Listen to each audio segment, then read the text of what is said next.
All right, guys, are you ready for the least fun part of any football manager save? Let's jump straight into it. So, the worst part of football manager is doing what we're about to do. Every time I start with a new team, I have to do the same thing, which is we go over to the staff screen and we figure out what we're going to do. Look at this. We have a chief scout to buy, 9 scouts to buy. That's not going to be much fun. We got to go through our coaches. We got to figure out what's happening to the head of youth development. And then we have a whole bunch of stuff that we need to get here. We don't have a B team coach. We don't have any B team staff. Under 19s do have a head coach. We'll probably keep him. I don't know if we're going to keep this goalkeeping coach or not. And the under 18s, of course, we're not even going to worry about. We're pretending that this team doesn't exist. All right.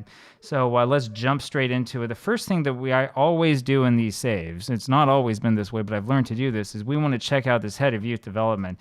So it's a Chadu Li. I'm sorry, I'm using the Chinese pronunciation. It should be Chadu Li. Who is a model citizen. How about that? An unflappable. Excellent. So we're going to actually stay with him. So you'll notice here that I don't see any numbers because we have all of that turned off. The most important thing about the head of youth development, though, in my personal opinion, is the personality. And if he's a model citizen, we're not going to get anything better than that. So that's what we're going to go for with this guy. We'll just keep this guy the way that he is. I know we could have better judging player ability, judging player potential, and I can't remember what the other things are that they measure, but this is very, very good, especially since he's been with this club for quite some time. And so we'll do our best to sort of hold on to him. We'll take a look at his contract details. He's got a contract that expires in 2 years. He just signed it, half a year ago. So we'll try to keep him happy and keep him with a whole lot of money. That makes our job really, really easy. Now, when we look at the coaches, this is where it becomes a little difficult. So honestly, for performance and recruitment analysts, I don't really care, right? Because I've played this game a lot, and I'm like, it doesn't make much of a difference. So what we're going to do is we'll do our search we'll do the performance analyst first, right? So you go over here, whatever. We'll just do performance analyst, and we want to see, fine, whatever. We want to see what you're like. Again, what I'm going to care about the most is not necessarily their ability, but rather the personality. Right, let's see who comes up, and what this will show us now are people who are willing to come over and who are willing to become the performance analyst. By not putting in any sort of restrictions, of course, we're going to get like a million guys who can potentially do this. We should probably put something in, so let's go ahead and add. We'll make sure that their nationality is South Korean. How does that sound? So we'll wait a couple seconds here and wait for this to come up.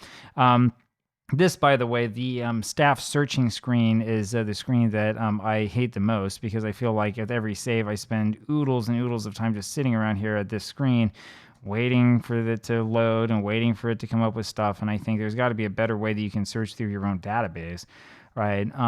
Overall, like I said, it's sort of the personality I care about. I also do kind of care about their age, right? We would prefer somebody who's a little bit younger that we can kind of mold into what we want. Right. Okay. So you can see here, we're not looking at a whole bunch of guys who are going to have like absolutely spectacular personalities. What was this again? This was the coaching team. Yeah. We need 1 head and we need 3 performance analysts. Great. So we'll look at this. I don't know who's going to be the head. I don't know who's going to be the performance analyst. So we'll go for this guy first. We talk to him. And so we needed 3, right? I always move this over as far as I can. We don't want recruitment analyst. We want him to be a performance analyst. This is where it becomes tricky because sometimes they get upset with you because they want to do one job and not the next. But he thinks it's okay. So that's 1. I always use my fingers to count this because I will forget, right? Oh, you can see right here the preferred job, right? So, here's another one, but he also wants to be a recruitment analyst. We'll see if we can change this guy also over to a performance analyst and make this work as well. So we go here, we fix another one in, and it worked. How about that? So we got our 2. And let's see if we get another one. So I want to stay away from anyone who's unambitious, unsporting, and whatever. It's probably not great. But look at this. We do have fairly professional, which is fairly good enough as far as I'm concerned. So we'll have this guy as the 3rd performance analyst, and you get to stay with us for 4 years. He's going to hopefully take that pay. Yeah, takes like far less pay than he should. And then this guy, Byun Sung Jae is going to be our grand winner because you are going to become the head performance analyst. Now, I don't know why in Football Manager they have this distinction. It doesn't make sense, but whatever. Look at that. We got a head performance analyst for whatever. And so that's what you do. With that, now we have, hopefully that's everybody that we need. Yeah, we had 1, 2, 3 performance and then 1 head performance analyst. If you don't know, you can always go to the transfer screen and go back and take a look at this. There's the head, 1, 2, 3. One of the problems that comes along with Football Manager is that some of these guys will end up being signed by different teams, which is a big issue because when a different team comes along and signs them, you get like a little notice saying that so-and-so signed with such and such. And if you're like me, you're like, what was I signing him for, right? I don't remember, right? So that basically, of course, is the way that this staff situation works. Usually if I'm not playing on hardcore mode and I can see everything, I'll go to like the scout and be like, okay, how is this guy's judging player ability and potential and all that stuff? But, maybe get rid of him. I mean, whatever. I don't really care right now. What I do care about are the coaches, right? So in theory, if you're doing this the right way, you're thinking about your training and you're thinking about your coaches, and you go over here to edit the coaching assignments, right? You can see that there's 1, 2, 3, 4, 5, 6, 7, 8, 9, 10 different things that you can have guys for. Now, your goalkeeping coach, you're going to have probably, we have 7 coaches total, right? So you'll probably have 1 goalkeeping coach and 1 fitness coach, right? Where we don't have 10 coaches, we have only 7. That gives us 5 more coaches to do stuff. I've made myself into kind of a super person, so I can be 1 coach, and then we'll have 1 coach for defending this, 1 coach for defending that, 1 coach for attacking tactical, 1 for attacking technical, and then 1 for like possession, all things, right? That's the way that we would look at it. So when we look at this here, we do have a goalkeeping coach and a fitness coach. We probably could get a better goalkeeping coach and we probably could get a better fitness coach. The question we need to ask is that really worth it? Is it worth it for us to spend all of that time doing this? Or do we just want to go ahead and, take this over? You can see here, like, it's pretty cool here. You can see down at the bottom, best training category, which will like kind of tell you what this guy's really good at. Right. But I don't know. I don't know if I really care that much. Right. Probably what I'm going to do here, again, because we have no numbers on, no stats, no whatever, is I'm just going to look for 2 coaches and we'll just get through with this quickly. Because honestly, once you've done this once, you're like, why do I care? Why am I spending all of this time doing this, right? And look, there's a model citizen. There's no guarantee that having coaches on your staff of a certain personality is going to make any difference. But I like to do it anyway, right? And like I said, the big key is that we want to have as many South Koreans as we possibly can. And it might help out to have a whole bunch of guys who are good at, being good citizens or whatever. I mean, it's unclear, right? The idea from what I've read is that, well, maybe it makes kind of a difference. Maybe it doesn't. I don't know, right? But whatever it is, Park Ji-sung is going to become a coach here on the first team, and we'll go ahead and do this.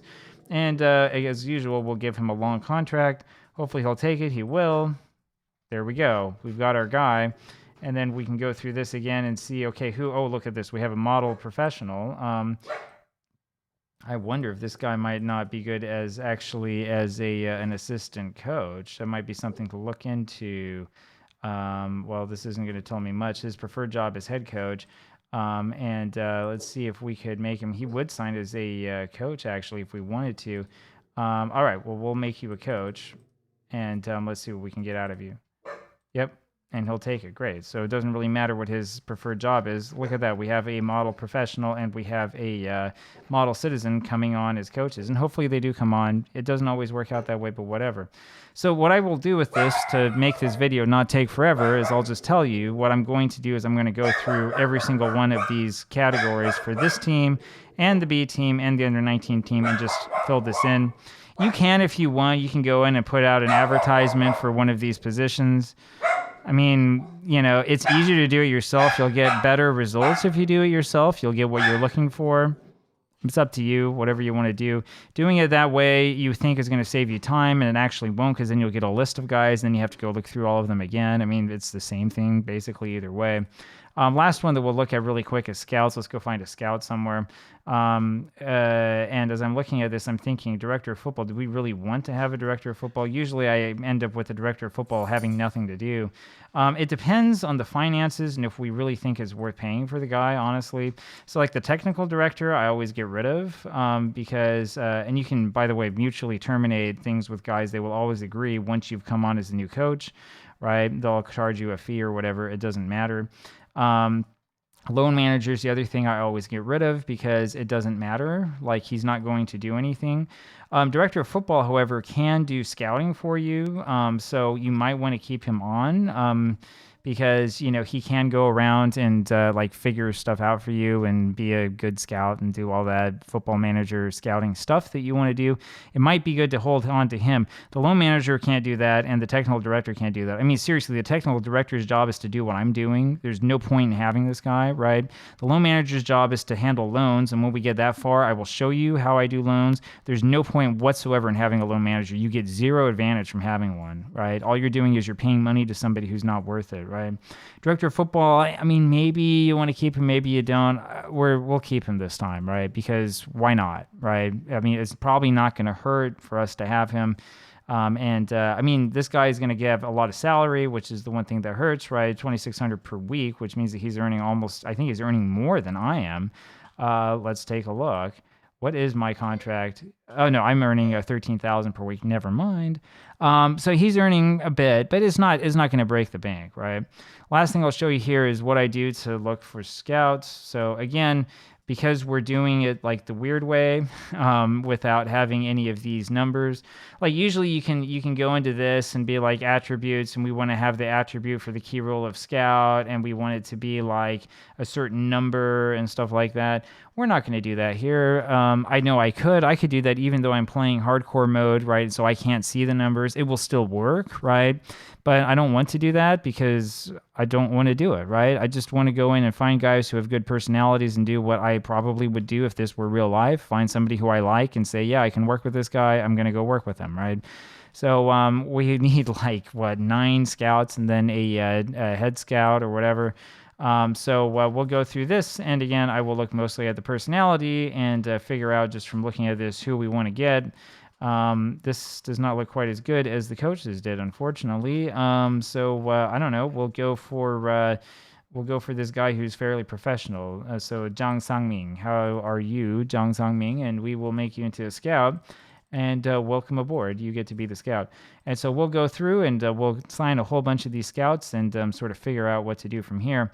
And there you go. That's the miracle of the staff screen. It's not really that much fun, and it's something that has to happen every single time you play. As I said, you could do nothing, right? You could do nothing in this and just like be like, whatever, it's set up fine as it is. If you do nothing, you're going to regret it because you're going to learn quickly that it's not set up the right way, right? And what might happen over time is your players will not develop the way they should, or you'll have some problems because you don't have any scouts to get people and stuff. It's not going to work out so well. You could have the technical director do all the work for you. He's going to go sign player or staff members that you don't want to sign. So I don't recommend doing that either. I recommend doing it yourself. It sucks. It takes time. You'll be upset.